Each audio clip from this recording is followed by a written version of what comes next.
A lot of people might not know that Company of Heroes 3 is going to release on console. Together with this news, they released a console gameplay footage and talked about how this was made possible. The controls and UI have been completely revamped to make complex decisions possible with a few controller clicks. Furthermore, Company of Heroes 3 will include a tactical pause mechanic, which allows you to take time to plan a strategy, give orders to your units before unfreezing time. Now this is great for the game in general, but even more so for console players for obvious reasons. Not only is this great news for people that mainly play video games on a console, but it is massive news for the overall longevity of the player base, since crossplay will make the multiplayer aspect of this game a booming one. Now enough of me rambling on, let's enjoy some raw, small-scale gameplay footage.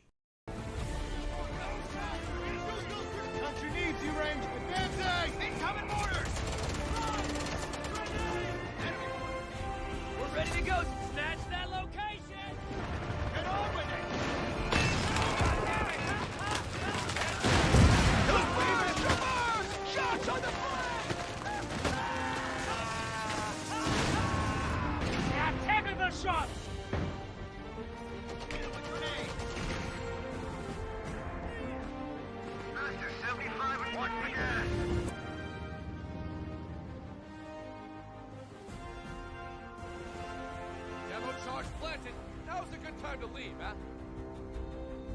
Salerno's secure.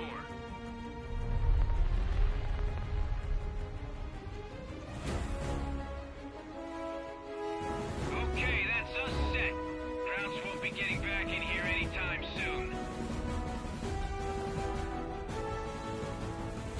I am really liking what I'm seeing right now. Just the gameplay looks very smooth, the graphics look amazing, the special effects look amazing, the sound especially, in my opinion, is one of the most important features about an RTS game, and they seem to have nailed it.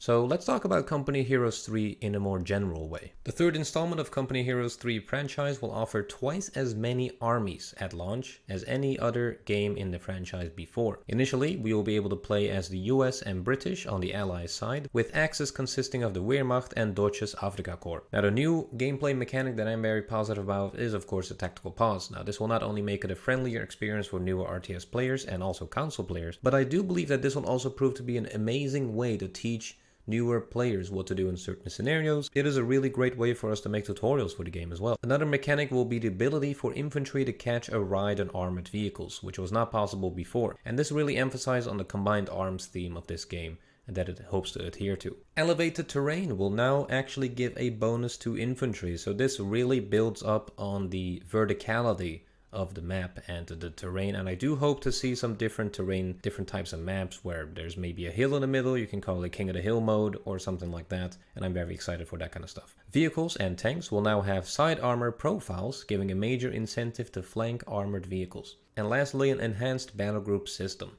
At launch, forces from Italy, India and Canada will also be playable through the battle group systems, and it's just fantastic to see some lesser nations such as India enter World War II RTS theater. Each battle group will now feature a mix of up to 10 units and abilities, and they will also contain 2 tech trees and specializations. And this creates the possibility for each player to really fine-tune a battle group to a desired playstyle and improve replayability as well with each battle group.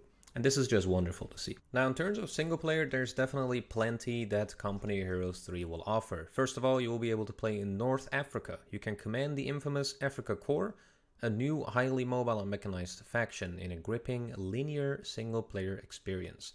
So I'm really hoping that they do deliver on the single player aspect of Company of Heroes 3, because in a lot of ways, people just enjoy single-player RTS games, and they just go into skirmish to play against AI. They just don't really want to play against players, so I do hope that the single-player aspect is really built on as well. We also have an Italian dynamic campaign, which is very, very exciting. So the new dynamic campaign map delivers a full sandbox-style gameplay, allowing players to command the overall war effort in Italy and experience an unprecedented level of strategic choice.